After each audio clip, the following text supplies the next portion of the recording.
हरियाणा के अंबाला में 20 एकड़ में प्राइम लोकेशन का institute, running institute, 6 crore annual fees. सबसे अच्छी बात, मार्केट रेट से आधे रेट में अवेलेबल है। 20 एकड़ में है, प्राइम लोकेशन का इंस्टीट्यूट है। अंबाला में मार्केट रेट से आधे रेट में प्रॉपर्टी खरीदने के लिए आप अपने चैनल को सब्सक्राइब करें और हमारे साथ जुड़े। धन्यवाद। हम आपके अच्छी बड़े प्रॉपर्टी खरीदें और अपने चैनल को सब्सक्राइब करें। राष्ट्र की रक्षा सुरक्षा केवल राजा और राजकुमारों ही का कर्तव्य नहीं है। मातृभूमि की रक्षा सुरक्षा का ध्यान रखना हर नागरिक का कर्तव्य है। राजा और राजकुमार भी नागरिक ही होते हैं, और यदि वो नागरिक नहीं होते तो पार्थ, इस मंत्र को सदैव याद रखो कि संसार में ज्ञान के समान पवित्र करने वाली न ही कोई वस्तु है और ना ही कोई तत्व। ज्ञान ही सर्वोत्तम है। अज्ञश्च अश्रद्धानश्च संशयात्मा विनश्यति, नायम लोकोस्ति न परः न सुखम संशयात्मनः। सृष्टि की हर वस्तु किसी न किसी सीमा में बंधी हुई है। इच्छा हो, ईर्ष्या हो, क्रोध हो, कोई भी भावना हो, उसकी अपनी सीमा होती है। और जब वो भावना अपनी ही सीमा को लांघकर परे चली जाती है तो स्वयं अपने लिए ही हानिकारक सिद्ध हो जाती है। जिस प्रकार प्रकाश फैलाने के लिए दीपक को रात भर जलना पड़ता है, उसी प्रकार किसी व्यक्ति को महान बनने के लिए आजीवन परीक्षाएं तो देनी ही पड़ती हैं। प्रार्थना का महत्व तो मानव के लिए है, क्योंकि प्रार्थना झुकना सिखाती है। जिस प्रकार वृक्ष की डाली फलों से लद जाने पर झुक जाती है, उसी प्रकार जब मनुष्य को ज्ञान और समृद्धि मिले तो उसे झुक जाना चाहिए। जो सिर झुकता नहीं, उस सिर में अहंकार अपना डेरा डाल देता है। राजा केवल अपने पुत्र का पिता नहीं होता, समस्त प्रजा का पिता होता है। समस्त प्रजा की संतान उसकी अपनी संतान होती है। राजा ईश्वर का प्रतिनिधि होता है, इसलिए जिस प्रकार ईश्वर समस्त संसार की रक्षा करते हैं, उसी प्रकार राजा को भी अपनी प्रजा की रक्षा करनी चाहिए। सैनिक और सेना का बल तो प्रजा की रक्षा के लिए, राज्य की रक्षा के लिए और राष्ट्र की सुरक्षा के लिए होता है महादेवी। उनका प्रयोग अपनी सुरक्षा और अपने परिवार की सुरक्षा के लिए करना सर्वथा अनुचित है। कि मांगने वाले से देने वाले का उत्तरदायित्व कहीं अधिक बड़ा होता है। मांगने वाला तो कुछ भी मांग सकता है, परंतु देने वाले को यह सोच लेना चाहिए कि वो जो दे रहा है और जिसे दे रहा है वो उसके योग्य है भी या नहीं। कठिनाइयां ना हो तो मानव जाति में चुनौतियां स्वीकार करने की क्षमता ही समाप्त हो जाए। हर पग पर सरलता मिली तो मानव जीवन बहुत कठिन हो जाएगा। जो मृत्यु से डरते हैं वो जीवन जीने के लिए सिद्धांतहीन समझौते करने लगते हैं, और ऐसा सिद्धांतहीन जीवन मृत्यु से भी बुरा होता है महादेवी। इतिहास साक्षी है कि जीतते तो वही हैं जो मृत्यु के भय पर विजय पा लेते हैं, और सिद्धांतहीन जीवन जीने वाले तो कायर होते हैं। जिस प्रकार जब जल माटी को गीला कर देता है तो माटी में से सुंदर अंकुर फूटते हैं, उसी प्रकार जब भक्ति मन को उदार बना देती है तो मन में सुंदर विचारों का जन्म होता है। जिस प्रकार वर्षा फूल पर जमी हुई धूल को धोकर फूल को स्वच्छ और निर्मल बना देती है, उसी प्रकार जब श्रद्धा मन को छूती है तो मन को पवित्र और उज्जवल बना देती है। जिस प्रकार अग्नि जब रसोई में होती है तो उसका कार्य कुछ और होता है, परंतु जब वो अग्नि दीपक की लौ में सिमट जाती है तब कुछ और होता है। उसी प्रकार एक व्यक्ति को भी विभिन्न क्षेत्रों में भिन्न कार्यों में क्षमता उत्पन्न करनी चाहिए। यही तो वास्तविक ज्ञान होता है। परीक्षाओं से जूझना ही तो जीवन का सौंदर्य है महादेवी। जीवन के हर क्षण अपने अस्तित्व का प्रमाण देने के लिए परीक्षाएं तो देनी ही पड़ती हैं। महादेवी, यदि परीक्षाएं ना हो तो जीवन सपाट और नीरस बन जाए। जब एक दीप से दूसरा दीप जलने लगता है तो देखते ही देखते सुंदर दीपों की एक लंबी माला बन जाती है। उसी प्रकार जब पिता के बनाए हुए सुंदर नियम पुत्र के जीवन में ढलने लगते हैं तो एक उन्नत पीढ़ी और प्रगतिशील समाज की रचना हो जाती है। और एक अच्छे शासक के विरोधी तो होने ही चाहिए। जब तक उसके विरोधी नहीं होंगे, वो सतर्क नहीं होगा, सावधान नहीं होगा और प्रजा में प्रिय भी नहीं होगा। पत्नी पुरुष की पूर्णता का चिन्ह है, वो उसका आधा अंग है और इसीलिए उसे अर्धांगिनी भी कहा जाता है। जब तक ये आधा अंग पुरुष को प्राप्त नहीं होता, वो अधूरा ही होता है। और परंपरा अनुसार राजा का उत्तराधिकारी उसका ज्येष्ठ पुत्र ही होता है। परंपरा कुछ भी हो पिताश्री, किंतु योग्यता ज्येष्ठता से अधिक महत्वपूर्ण होती है। ज्येष्ठता योग्यता का पर्याय कभी नहीं बन सकती पिताश्री। और फिर उत्तराधिकारी का चुनाव तो प्रजा की इच्छा अनुसार ही होना चाहिए। चौथा एवं अंतिम आदर्श है अपने लक्ष्य का ज्ञान, और उस लक्ष्य की प्राप्ति के लिए सही दिशा का ज्ञान। यदि दिशा सही हो गुरुदेव, तो लक्ष्य बड़ी सरलता से प्राप्त हो सकता है। अन्यथा एक दिशाहीन व्यक्ति आजीवन भटकता रहता है गुरुदेव। धर्मात्मा केवल वही व्यक्ति हो सकता है गुरुदेव जो मर्यादा का पालन करता है। इसीलिए मेरे लिए मर्यादा ही धर्म का दूसरा नाम है। गुरुदेव, जहां मर्यादा नहीं हो वहां धर्म नहीं है। जिस प्रकार सूर्य के उदय ना होने से रात्रि का अंधकार नहीं मिट सकता, उसी प्रकार बिना गुरु के अज्ञान का अंधकार कभी नहीं मिट सकता गुरुदेव। एक अशिक्षित व्यक्ति तो जीवित होते हुए भी एक शव के समान होता है, जिसके लिए विद्या और ज्ञान जीवनदायी अमृत है, और गुरु ही वो अमृत कलश है जिनमें ज्ञान रूपी अमृत भरा हुआ रहता है। जो क्रांति करके समस्त संसार को बदलना चाहता है, उसे सबसे पहले स्वयं को बदलना पड़ता है। फूलों की सेज को छोड़कर एक क्रांतिकारी को पथरीली खुरदरी भूमि को अपनी शैया बनाना पड़ता है। राजभवन का सुखद जीवन भूलकर कांटों की राह पर चलना पड़ता है। क्रांति की पहली मांग है त्याग, और त्याग की पहली मांग है सहनशीलता। बाल अवस्था में मन की स्थिति कोमल होती है, उपजाऊ भूमि की भांति। इस अवस्था में जो भी विचार मन की धरती में बो दिए जाएं, बहुत सरलता से जड़ पकड़ लेते हैं। उच्च विचार, उच्च आदर्श और जीवन के उच्च लक्ष्यों को बालकों के मन में बो देने के लिए बाल्यावस्था सबसे सुहानी ऋतु होती है। महादेवी, दो वस्तुएं ऐसी हैं जो मनुष्य से कुछ भी करा सकती हैं, आवश्यकता और लालसा, जो मनुष्य को किसी भी प्रकार का समझौता करने पर विवश कर देती हैं। देवर्षि, जिस प्रकार दिए की लौ अपनी ही बाती को धीरे धीरे जलाकर राख करती है, उसी प्रकार ऋषि का अहंकार उसके तेज और तप का नाश करता है। कि जब किसी व्यक्ति के मन में अहंकार डेरा जमा लेता है, तो उसका अच्छा भला रूप भी बिगड़ जाता है। देवर्षि, जब अहंकारी व्यक्ति अहंकार के मद में चूर, सिर उठाए और छाती फुलाकर चलने लगता है, तो यह भूल जाता है कि उसकी उस चाल और मुद्रा को देखकर बुद्धिमान व्यक्तियों को हंसी आती है।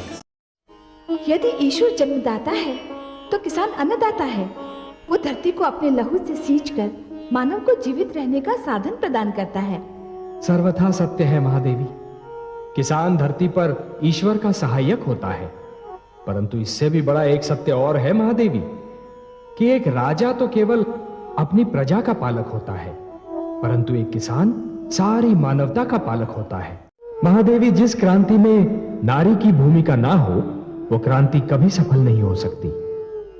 फिर वो क्रांति चाहे घर के निर्दोषों, निर्बलों और दुखियों का रक्त कभी व्यर्थ नहीं जाता। महादेवी, जिस प्रकार अंधियारी रात्रि सूर्य की एक किरण का भी सामना नहीं कर पाती, उसी प्रकार अत्याचार क्रांति की पहली चिंगारी को भी सहन नहीं कर पाता। प्रकृति की लीला बड़ी विचित्र होती है महादेवी। देखिए ना, यदि प्रकृति को बंजर धरती पर भी पौधा उगाना होता है, तो वो वायु के हथेली में छुपाकर एक बीज भेज देती है, और देखने वाले आश्चर्यचकित रह जाते हैं कि इस बंजर धरती पर एक हरा भरा वृक्ष कहां से आ गया। जिस प्रकार कुंदन बनने के लिए सोने को पहले अग्नि में तपना पड़ता है, उसी प्रकार किसी भी व्यक्ति को अपनी भीतर की क्षमताओं को जानने के लिए परीक्षा की अग्नि में तपना पड़ता है महादेवी। मानव की दुर्बलता यह है महादेवी कि शक्ति पाते ही वो ये सिद्ध करने पर उतर आता है कि जो शक्ति उसके पास है वो किसी और के पास नहीं है, और इसे सिद्ध करने में वो उसी प्रकार अहंकार के जाल में फंस जाता है जिस प्रकार एक पंछी बहेलिए के जाल में फंस जाता है। जिस प्रकार सारे घर में उजाला फैलाने वाला दीपक चाहते हुए भी अपने ही पैरों तले का अंधेरा नहीं मिटा सकता, उसी प्रकार समस्त शक्तियों से संपन्न होने के उपरांत भी मानव अपनी ही भीतर की दुर्बलता पर अंकुश नहीं रख पाता। जिस प्रकार शरीर का कोई भाग यदि सड़ जाए तो समस्त शरीर को बचाने के लिए उस भाग को काटना ही पड़ता है, उसी प्रकार यदि घर के दीपक से ही घर को आग लग जाने का संकट हो तो उस दीपक को अपने ही हाथों बुझाना भी पड़ता है। जिस प्रकार भूकंप ऊंची अट्टालिकाओं और भवनों को गिराने की शक्ति रखता है, उसी प्रकार ये जातिवाद एक सुदृढ़ और संगठित समाज को नष्ट करने की शक्ति रखता है। जन्म, रंग, भाषा, जाति और वर्ण के मतभेद आने वाले युगों में मानव समाज के सामने नित नए संकट उत्पन्न कर सकते हैं। जब मानव स्वयं के भीतर छिपी हुई त्रुटियों को दूर करने के स्थान पर उन्हें उचित ठहराने का प्रयास करता है, तब उसका अर्थ यह होता है कि वो सत्य का सामना नहीं करना चाहता। सत्य का सामना करने का साहस वो खो चुका है। वो सत्य से दूर भागता है, मुख मोड़ता है, पलायनवादी बनता है, और यह पतन का लक्षण होता है महादेव। जब पीड़ित और आतंकित वर्ग की पीठ पीछे हटते हटते दीवार से लग जाती है महादेवी, जब उनके लिए और पीछे हटना संभव ही नहीं होता, तो फिर वो अपने प्राणों की रक्षा करने के लिए आगे बढ़ जाते हैं। वो आक्रामक रूप धारण कर लेते हैं, विद्रोही बन जाते हैं। ये मानव जीवन का एक विषम मोड़ होता है महादेवी, जिस मोड़ पर समाज बदलते हैं, इतिहास बदलते। श्रम, चिंतन और ज्ञान का लंबा मार्ग छोड़कर जो भी व्यक्ति पगडंडियां ढूंढेगा, वो अपने लक्ष्य को प्राप्त करने के उपरांत भी प्यासा ही रह जाएगा, क्योंकि उसे यह ज्ञात हो जाएगा महादेवी कि जिस लक्ष्य को उसने प्राप्त कर लिया है वो उस लक्ष्य के योग्य था ही नहीं। मानव जाति को यह समझ लेना चाहिए कि केवल एक ही वस्तु है जो सदा रही थी और सदा रहेगी भी। वो वस्तु ऐसी है जो अमर है, जो अनंत है, और उसका नाम है परिवर्तन। महादेवी, परिवर्तन ही है जो सदैव होता रहा है और सदैव होता भी रहेगा, क्योंकि परिवर्तन ही मानव जाति की प्रगति का रहस्य है। वो राजा ही क्या जिसे अपने वचन की डोरी के सिवाय कोई और डोरी बांध ले। कुमारी सत्यवती के लिए किसी और राजा की प्रतीक्षा करें दाशराज, क्योंकि भरत वंश का शांतनु किसी एक का अधिकार छीनकर दूसरे को सौंपने का न्याय नहीं कर सकता। संतान कभी कभी यह भूल जाती है कि उसके अपराध का दंड केवल उसी तक सीमित नहीं रहता, उसके माता पिता को भी भोगना पड़ता है। महादेवी, जिस प्रकार चोट यदि केवल एक ही उंगली को लगे तब भी पीड़ा सारे शरीर को झेलनी पड़ती है, उसी प्रकार भूल परिवार के एक ही सदस्य से होती है, परंतु उसका प्रभाव और परिणाम समस्त परिवार को सहन करना पड़ता है। परीक्षाओं से जूझना ही तो जीवन का सौंदर्य है महादेवी। जीवन के हर क्षण अपने अस्तित्व का प्रमाण देने के लिए परीक्षाएं तो देनी ही पड़ती हैं। महादेवी, यदि परीक्षाएं ना हो तो जीवन सपाट और नीरस बन जाए। यज्ञ में समिधा डालते हुए नाम लेने को आप पूजा कहते हैं देवराजेंद्र? चरणों में फूल चढ़ाने को आप पूजा कहते हैं देवराजेंद्र? हाथ जोड़कर शीश नवाने को आप पूजा मानते हैं? नहीं देवेंद्र, यह पूजा नहीं है। पूजा तो दिखावा ना करने का दूसरा नाम है। अच्छे विचार हैं पूजा, अच्छे कर्म है पूजा, दूसरों की सेवा और परोपकार का दूसरा नाम है पूजा। केवल अपने लिए नहीं, अपने चहु ओर बसे हुए संसार के लिए जीना, यह है पूजा। किसी और की पीड़ा में तड़प उठना है पूजा। जब एक दीप से दूसरा दीप जलने लगता है तो देखते ही देखते सुंदर दीपों की एक लंबी माला बन जाती है।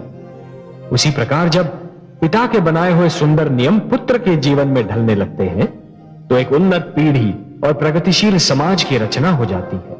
यज्ञ एक वैज्ञानिक प्रक्रिया है।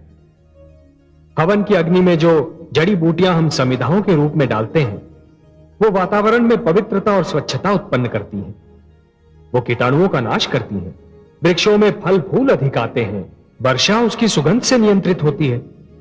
और इसीलिए महादेवी, यज्ञ में किसका नाम लिया जाता है या किसका नहीं लिया जाता, यह बात महत्वपूर्ण नहीं है। महत्वपूर्ण बात तो यह है कि परमेश्वर का नाम हृदय में है या नहीं, वो व्यक्ति ईश्वर को मन से धन्यवाद देता है या नहीं। जिस प्रकार जुगनू के अस्तित्व का आभास तभी होता है जब चहुओर अंधकार छाया रहता है, उसी प्रकार किसी भी व्यक्ति के चरित्र का प्रकाश तभी दिखाई देने लगता है जब वो परीक्षा की घड़ियों में घिरा रहता है।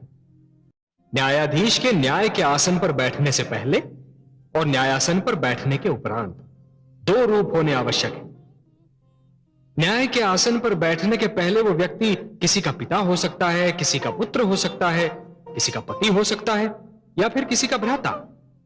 परंतु जैसे ही वो न्यायाधीश के आसन पर विराजमान हो जाता है, उसके सारे नाते टूट जाने चाहिए, उसे केवल न्यायाधीश रहना चाहिए।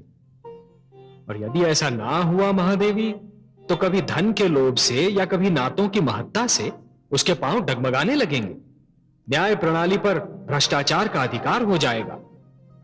धन और नातेदारी तो मायाजाल है महादेवी, भ्रष्टाचार के मुख्य आधार हैं। न्यायाधीश के न्याय के आसन पर बैठने से पहले और न्यायासन पर बैठने के उपरांत दो रूप होने आवश्यक है। न्याय के आसन पर बैठने के पहले वो व्यक्ति किसी का पिता हो सकता है, किसी का पुत्र हो सकता है, किसी का पति हो सकता है या फिर किसी का भ्राता। परंतु जैसे ही वो न्यायाधीश के आसन पर विराजमान हो जाता है, उसके सारे नाते टूट जाने चाहिए, उसे केवल न्यायाधीश रहना चाहिए। और यदि ऐसा ना हुआ महादेवी, तो कभी धन के लोभ से या कभी नातों की महत्ता से उसके पांव डगमगाने लगेंगे, न्याय प्रणाली पर भ्रष्टाचार का अधिकार हो जाएगा। धन और नातेदारी तो मायाजाल है महादेवी, भ्रष्टाचार के मुख्य आधार हैं। जिस प्रकार योग्य तोल के लिए तुला के दोनों पलड़ों का संतुलित रहना आवश्यक होता है, उसी प्रकार प्रजा का न्याय करते समय राजा का भी संतुलित होना बहुत आवश्यक होता है महादेवी। सिंहासन पर बैठने के उपरांत एक राजा को यह जान लेना चाहिए महादेवी कि अपने परिवार और अपनी प्रजा के साथ उसका संबंध एक समान है। वो ना तो किसी का पिता है, ना किसी का पुत्र और ना ही किसी का भ्राता। जिस प्रकार खेत केवल उसी धरती पर लहलहाते हैं जहां की मिट्टी गीली और नरम हो, उसी प्रकार प्रेम का जन्म केवल उसी मन में हो सकता है जहां भक्ति और श्रद्धा का निवास हो। राजा केवल अपने पुत्र का पिता नहीं होता, समस्त प्रजा का पिता होता है। समस्त प्रजा की संतान उसकी अपनी संतान होती है। राजा ईश्वर का प्रतिनिधि होता है, इसलिए जिस प्रकार ईश्वर समस्त संसार की रक्षा करते हैं, उसी प्रकार राजा को भी अपनी प्रजा की रक्षा करनी चाहिए। सैनिक और सेना का बल तो प्रजा की रक्षा के लिए, राज्य की रक्षा के लिए और राष्ट्र की सुरक्षा के लिए होता है महादेवी। उनका प्रयोग अपनी सुरक्षा और अपने परिवार की सुरक्षा के लिए करना सर्वथा अनुचित है।